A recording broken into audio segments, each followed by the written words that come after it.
জানিয়ে দিব আমাদের হাতে থাকা সর্বশেষ গুরুত্বপূর্ণ আপডেট আন্তর্জাতিক সংবাদ। গত 24 ঘন্টায় গাজায় নারকীয় হামলা, বাতাসে পড়ার লাশের গন্ধ।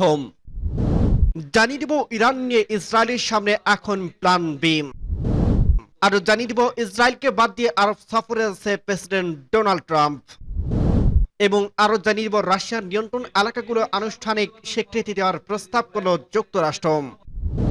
সর্বশেষ জানিয়ে দিব বিরোধীদের দমন করতে 11 রাজনৈতিক ভিন্ন মতাবলম্বীকে সন্ত্রাসী ঘোষণা করল আরব আমিরাত। শুনছিলেন সংবাদ শিরোনাম, এরপর বিস্তারিত। তার আগে অনুরোধ থাকবে, ভিডিওটি যদি ভালো লেগে থাকে ভিডিওটিতে একটি লাইক এবং কমেন্ট করে জানিয়ে দিন ভিডিও সম্পর্কে আপনার মূল্যবান মতামত, এবং আরো কমেন্ট করে জানিয়ে দিন ভিডিওটি আপনি কোথা থেকে দেখছেন এবং শুনছেন। গত 24 ঘন্টায় গাজায় নারকীয় হামলা, বাতাসে পোড়া লাশের গন্ধ। ফিলিস্তিনের গাজায় ইসরায়েলি বাহিনীর নারকীয় হামলার মাত্রা দিন দিন বাড়ছে। এবার তারা বিমান হামলা চালিয়ে ধ্বংসস্তূপের নিচ থেকে মরদেহের উদ্ধারে ব্যবহৃত সরঞ্জাম ধ্বংস করছে। এছাড়া গাজার বিভিন্ন স্থানে বেসামরিক লোকদের লক্ষ্য করে হামলা অব্যাহত রেখেছে দখলদাররা। আল জাজিরার প্রতিবেদনে বলা হচ্ছে, মঙ্গলবার 22 এপ্রিল ভোর থেকে সর্বশেষ খবর পাওয়া পর্যন্ত গাজায় ইসরায়েলি বাহিনীর কমপক্ষে 32 ফিলিস্তিনিকে হত্যা করছে। এর মধ্যে খান ইউনুসে বাড়ির ভেতরে 11 জন পুড়ে মারা গেছে। ওই বাড়ির আশপাশের বাতাসে পড়ার লাশের গন্ধ পাওয়া যাচ্ছে। একই দিন পশ্চিম গাজা সিটির আশ্রয় নেওয়া বাড়িতে বিমান হামলায় একই পরিবারের 7 সদস্য নিহত হন। নুসেরাত শরণার্থী শিবিরে একদল লোককে লক্ষ্য করে ইসরায়েলি যুদ্ধ বিমান হামলায় 2 মেয়ে সহ 3 বেসামরিক নাগরিক নিহত হয়েছে।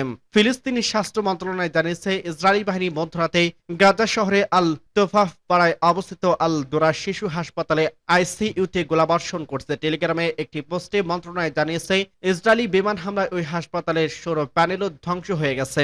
এদিকে গাজায় বর্তমান অবস্থা যেন এক বন্দি শিবিরের রূপ নিয়েছে। ইসরায়েলি বাহিনী উপত্যকায় প্রধান সংযোগ সড়কগুলোর বন্ধ করে ফেলায় পাশাপাশি গাজাকে কয়েকটি ভাগে ভাগ করে ফেলেছে। জানা গেছে, গাজায় মোট ভূখণ্ডে 59% নো-গো জোন হিসেবে ঘোষণা করছে দখলদার ইসরায়েল, যেখানে সাধারণ ফিলিস্তিনিরা প্রবেশ তো দূরের কথা, নড়াচড়া করতে পারছে না। সংঘাতময় এই প্রেক্ষাপটে ইসরায়েলি গণমাধ্যম জানিয়েছে, প্রধানমন্ত্রী বেঞ্জামিন নেতানিয়াহু সরকার যুদ্ধবিরতির সময় মুক্তিপ্রাপ্ত ফিলিস্তিনি বন্দীদের পুনরায় গ্রেপ্তারের পরিকল্পনা করছে, যেন হামাস এর উপর চাপ আরো বাড়ানো যায়। ইরান নিয়ে ইসরায়েলের সামনে এখন প্ল্যান বি। মধ্যপ্রাচ্যের অন্য কোনো দেশকে তোয়াক্কা না করে ইরানকে সমীহ করে চলতে বাধ্য হচ্ছে ইসরায়েল। মূলত তেহরানের বিশাল সামরিক শক্তি ইসরায়েল বিরোধী চিন্তাতেই তেল আবিবের ভয়। এই অঞ্চলে শুধুমাত্র ইরান ইসরায়েলকে টেক্কা দিতে পারে, আর এই ইরানকে কোনো রকমের সুযোগ দিতে চায় না ইসরায়েলি প্রধানমন্ত্রী বেঞ্জামিন নেতানিয়াহু। ইরানকে আঘাত করার জন্য সর্বদা উন্মুখ তিনি। জানা গেছে, ইরানের উপর সর্বোচ্চ আঘাত হানতে মার্কিন প্রেসিডেন্ট ডোনাল্ড ট্রাম্পের অনুমতি আদায়ের চেষ্টা চালিয়ে যাচ্ছে নেতানিয়াহু। তবে সেই প্রচেষ্টা ব্যর্থ হয়ে যায়। এবার তেহরানকে নিয়ে প্ল্যান বি তৈরি করছে ইসরায়েল। আর সেই প্ল্যান বি হলো ইরানের গুরুত্বপূর্ণ ব্যক্তিদেরকে হত্যা করা। গত 2 বছর ইসরায়েলের জন্য অনেকটা দুঃস্বপ্নের মতো ছিল। 2023 সালে ইসরায়েলি ফিলিস্তিনি যোদ্ধাদের ত্রিমুখী হামলা, সেই হামলায় ক্ষত সারিয়ে ওঠার আগেই গেল বছর ইরানের মাটি থেকে প্রথমবারের মতো ইসরায়েলি সরাসরি মিসাইল হামলা, সব মিলিয়ে বড় ধাক্কা খেয়েছিল নেতানিয়াহু। চারপাশে এত শত্রুর মোকাবেলা যে ইসরায়েলের জন্য কঠিন হয়ে পড়ছিল তা খুব ভালো করে বুঝতে পারছিলেন তিনি। তাই ইরানের ব্যাপক হামলার প্রস্তুতি নিয়ে রেখেছিল ইসরায়েল। তবে মার্কিন প্রেসিডেন্ট ডোনাল্ড ট্রাম্পের সম্মতি না মেলায় আপাতত সেই প্রক্রিয়া থমকে যায়। ইরানের পরমাণু স্থাপনায় ইসরায়েলের হামলার পরিকল্পনা ক্ষণিক সময়ের জন্য ভেস্তে গেলেও তেহরানকে দামাতে বিকল্প আরেকটা রাস্তা তৈরি করতে তেল আবিব। ইরানের গুরুত্বপূর্ণ মাথাদের সরিয়ে দিচ্ছেন নেতানিয়াহু। জানা গেছে, তেল আবিবের হিট লিস্টে প্রথমেই রয়েছে ইসরায়েলের 400 মিসাইল হামলার কারিগরি ব্রিগেডিয়ার জেনারেল আমির আলী হাজিজাদে। তাকে হত্যার দায়িত্ব দেওয়া হতে পারে মোসাদকে। বলা হচ্ছে, সরাসরি ইরানের হামলা চালিয়ে ইসলামী বিপ্লবী গার্ড বাহিনীর এয়ারফোর্সের প্রধান ব্রিগেডিয়ার জেনারেল আমির আলী হাজিজাদে হত্যা করলে পাল্টা প্রতিক্রিয়া দেখতে পারে ইরান। তেহরান এখন ইহুদিবাদী রাষ্ট্রের নতুন করে সরাসরি হামলা চালাতে পারে।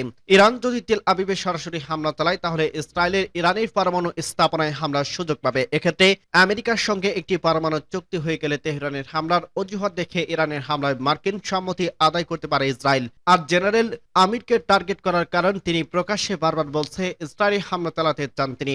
ইসরায়েল গেল অক্টোবরে যখন দ্বিতীয়বার সরাসরি হামলা চালায় ইরান, তখনই জেনারেল আমিরকে আতওয়াই হামলার বিষয়ে আলোচনা করছিলেন ইসরায়েল ও মার্কিন কর্মকর্তারা। পরে তেল আবিবের সিদ্ধান্ত নেয় ইরানের আকাশ প্রতিরক্ষা ও ব্যালিস্টিক মিসাইল ও উৎপাদনের সক্ষমতা গুড়িয়ে দিতেই তা দেশটির জন্য যথেষ্ট হবে। ইরানের শত্রুগুলোর দাবি পরমাণু অস্ত্র তৈরির দ্বারপ্রান্তে রয়েছে তেহরান। ইরানের সর্বোচ্চ নেতা আয়াতুল্লাহ আলী খামেনিকে ঠেকাতে এখন একটা সমঝোতা করছে ট্রাম্প। এর জন্য 2 সপ্তাহ ধরে ইরানি এবং মার্কিন কর্মকর্তারা আলোচনা শুরু করছে। তাই ইরান তার পরমাণু প্রকল্প বাদ দিলে নেতানিয়াহু ও ট্রাম্পের আর কোনো চিন্তা থাকবে না। তেমন কিছু ঘটলে বিকল্প রাস্তা খোলা রাখতে চাইছেন নেতানিয়াহু। ইসরায়েলকে বাদ দিয়ে আরব সফরে আছে প্রেসিডেন্ট ট্রাম্প। মে মাসের মাঝামাঝি সময় মধ্যপ্রাচ্যে 3 প্রভাবশালী দেশ সৌদি আরব, কাতার ও সংযুক্ত আরব আমিরাতে সফরে যাচ্ছে যুক্তরাষ্ট্রের প্রেসিডেন্ট ডোনাল্ড ট্রাম্প। হোয়াইট হাউসের মুখপাত্র ক্যারোলিন লেভিট মঙ্গলবার এই সফরসূচি নিশ্চিত করছে বলে জানিয়েছে আরব নিউজ। লেভিট দ্বারাই 13 থেকে 16 মে পর্যন্ত সৌদি আরব, কাতার ও আমিরাতে অবস্থান করবেন প্রেসিডেন্ট ট্রাম্প। এর আগে পোপ ফ্রান্সিসের অন্ত্যেষ্টিক্রিয়ায় যোগ দিতে শুক্রবার রোমে রওনা হবেন তিনি। দ্বিতীয় মেয়াদে দায়িত্ব নেওয়ার পর এটি হবে তার প্রথম আন্তর্জাতিক সফর। ট্রাম্প এবার যে মধ্যপ্রাচ্যে যাচ্ছে তা 1 দশক আগের তুলনায় অনেকটাই ভিন্ন। তার প্রথম মেয়াদের শুরুর সময়কার উত্তপ্ত ও অস্থির অঞ্চল এখন অনেকটাই পাল্টে গেছে। চীনের কূটনৈতিক তৎপরতার ফলে সৌদি আরব ও ইরানের মধ্যকার টানাপোড়েন অনেকটাই প্রশমিত। ইয়েমেনের দীর্ঘস্থায়ী গৃহযুদ্ধের প্রায় শেষের দিকে। তাছাড়া আইএস এখন আর আগের মতো ভয়ঙ্কর হুমকি হিসেবে টিকে নেই, তবে নতুন বাস্তবতা একাধিক চ্যালেঞ্জ তৈরি করছে। আল জাজিরার এক প্রতিবেদনে বলা হয়েছে, সফরের সূচিতে ইসরায়েলের অনুপস্থিতি রাজনীতিতে নতুন আলোচনা সৃষ্টি করছে। গাজার পরিস্থিতি এবং ফিলিস্তিনিদের উচ্ছেদের হুমকির প্রেক্ষাপটে ট্রাম্পের ইসরায়েলকে সফরের তালিকায় না রাখার বিশেষ তাৎপর্য বহন করছে। আরব বিশ্ব এরই মধ্যে গাজার উপর ইসরায়েলি অপরাধ এবং বোমাবর্ষণ বন্ধে সোচ্চার হয়েছে। যুক্তরাষ্ট্রের ফিলিস্তিনি ভূখণ্ড পুনর্গঠনের বিষয়ে আরব লীগের আপত্তি ও আলোচনার বড় বিষয় হয়ে উঠছে। ট্রাম্পের এই সফরে কূটনৈতিক আলোচনা ও বোঝাপড়ার অন্যতম অগ্রাধিকার হতে পারে বলে মনে করছে বিশ্লেষকরা। অন্যদিকে অর্থনৈতিক ক্ষেত্রেও রয়েছে গুরুত্বপূর্ণ এজেন্ডা। ট্রাম্প দীর্ঘদিন ধরেই উপসাগরীয় দেশগুলোর যুক্তরাষ্ট্রের অর্থনীতিতে অধিক বিনিয়োগের উৎসাহিত করে আসছেন। বর্তমানে বৈশ্বিক মুদ্রানীতি এবং বাণিজ্য যুদ্ধের প্রেক্ষাপটে এই বিনিয়োগ আকর্ষণের বিষয়টি নতুন করে গুরুত্ব পাচ্ছে। তেহরান ওয়াশিংটনের সংলাপ নিয়ে আরব বিশ্ব ইতিমধ্যে ইতিবাচক প্রতিক্রিয়া জানালেও সেই আলোচনার অচল অবস্থা আশঙ্কা উড়িয়ে দিচ্ছে না বিশ্লেষকরা। যদিও আলোচনা ব্যর্থ হয়, তাহলে ট্রাম্প ইরানের উপর চাপ বাড়াতে পুনরায় আরব মিত্রদের শক্তিশালী সমর্থন চাইতে পারেন। ফলে এ সফরে শুধু প্রতীকী নয়, মধ্যপ্রাচ্যের কূটনীতিতে একটি গুরুত্বপূর্ণ বাঁক হতে উঠতে পারে। রাশিয়া নিয়ন্ত্রিত এলাকাগুলোর আনুষ্ঠানিক স্বীকৃতি দেওয়ার প্রস্তাব করল যুক্তরাষ্ট্র। ইউক্রেনে 2022 সালের যুদ্ধ শুরুর পর রাশিয়ার দখলে নেওয়ার প্রস্তাবে সব এলাকায় আনুষ্ঠানিকভাবে স্বীকৃতি দেওয়ার শান্তি প্রস্তাব করছে যুক্তরাষ্ট্র। আর এ নিয়ে ইউক্রেনের প্রতিক্রিয়া বুধবারের মধ্যে প্রত্যাশা করছে ওয়াশিংটন। যুক্তরাষ্ট্র মার্কিন সংবাদ মাধ্যম অ্যাক্সিওস মঙ্গলবার এই তথ্য জানিয়েছে। নাম প্রকাশে অনিচ্ছুক সূত্রের বার্তায় অ্যাক্সিওস জানায়, গত সপ্তাহে উপস্থিতির এই প্রস্তাবে বলা হয়েছে যুক্তরাষ্ট্র 2014 সালের পর থেকে রাশিয়ার উপর আরোপিত নিষেধাজ্ঞাগুলো প্রত্যাহার করবে এবং রাশিয়ার দখলে থাকা খার্কিভের একটি ছোট অংশে ইউক্রেনকে ফিরিয়ে দেবে।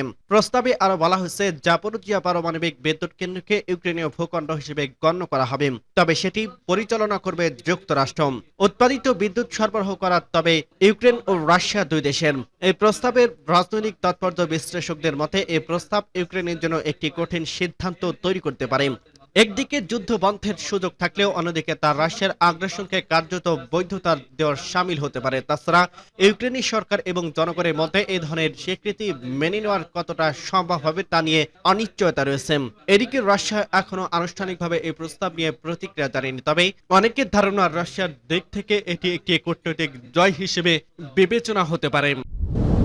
বিরোধীদের দমন করতে 11 রাজনৈতিক ভিন্ন মতলম্বীকে সন্ত্রাসী ঘোষণা করল আরব আমিরাত। রাজনৈতিক ভিন্ন মতলম্বীদের বিরুদ্ধে ব্যাপক দমন পীড়নের অংশ হিসেবে সংযুক্ত আরব আমিরাত 11 জন ভিন্ন মতলম্বী এবং তাদের স্বজনদের সন্ত্রাসী হিসেবে তালিকাভুক্ত করছে। আন্তর্জাতিক মানবাধিকার সংস্থা হিউম্যান রাইটস ওয়াচ একে ভিন্ন মতে দমনের নজিরবিহীন পদক্ষেপ হিসেবে আখ্যায়িত করছে।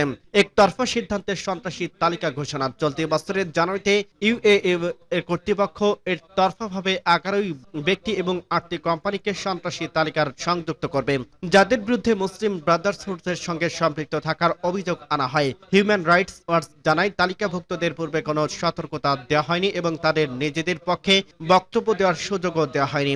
SRW এর তথ্য মতে 8টি কোম্পানি যুক্তরাজ্যের নিবন্ধিত এবং সবগুলোই ভিন্ন মতাবলম্বী আমিরাতদের এবং তাদের স্বজনদের মালিকানাধীন বর্তমানে বা পূর্বে।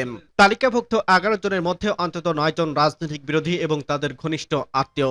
এদের মধ্যে 2 জনের বিরুদ্ধে সন্ত্রাসবাদ সম্পর্কিত কোনো অভিযোগ বা দ্বন্দ্ব রয়েছে। হিউম্যান রাইটস ওয়াচ একে সংযুক্ত আরব আমিরাতের সীমান্ত পেরিয়ে ভিন্ন মত দমন এর অংশ হিসেবে বর্ণনা করার কথা বলছেন। এই পদক্ষেপ কেবল বিরোধীদের নয়, তাদের পরিবারকেও লক্ষ্যবস্তুতে পরিণত করছে। এই তালিকায় থাকা ব্যক্তিরা নিজেদের সন্ত্রাসী হিসেবে তালিকাভুক্ত হওয়ার কথা প্রথম জানতে পারেন সরকারি সংবাদ সংস্থা ওয়াম এর প্রকাশিত সংবাদ থেকে। একজন ক্ষুব্ধ ব্যক্তি SRW কে বলেন, আমরা বিস্মিত হয়েছি যে হঠাৎ করে আমাদের নাম সন্ত্রাস মামলায় চলে এসেছে। কোনো মামলা নেই, কোনো বিচারকের রায় নেই। সংযুক্ত আরব আমিরাত 7টি আমিরাত নিয়ে গঠিত, যেখানে আবুধাবির আল নাহয়ান পরিবারের শাসন নেই। দুবাই ও আবুধাবির বিশ্বজুড়ে ব্যবসায়িক কেন্দ্র হিসেবে পরিচালিত হলেও দেশের রাজনৈতিক বিরোধিতা ও প্রতিবাদের কোনো স্থান নেই। 2011 সালে আরব বসন্তের সময় যখন মধ্যপ্রাচ্যে অনেক স্বৈরশাসক জনবিক্ষোভের পদচ্যুত হন, তখনই UAE এর রাজনৈতিক বিরোধীদের নির্মূল করতে অভিযান শুরু করেন। 2012 সালে মুসলিম ব্রাদারহুড সংশ্লিষ্টদের বিরুদ্ধে ব্যাপক ধরপাকড় চালায় দেশটির স্টেট সিকিউরিটি অপারেটরস।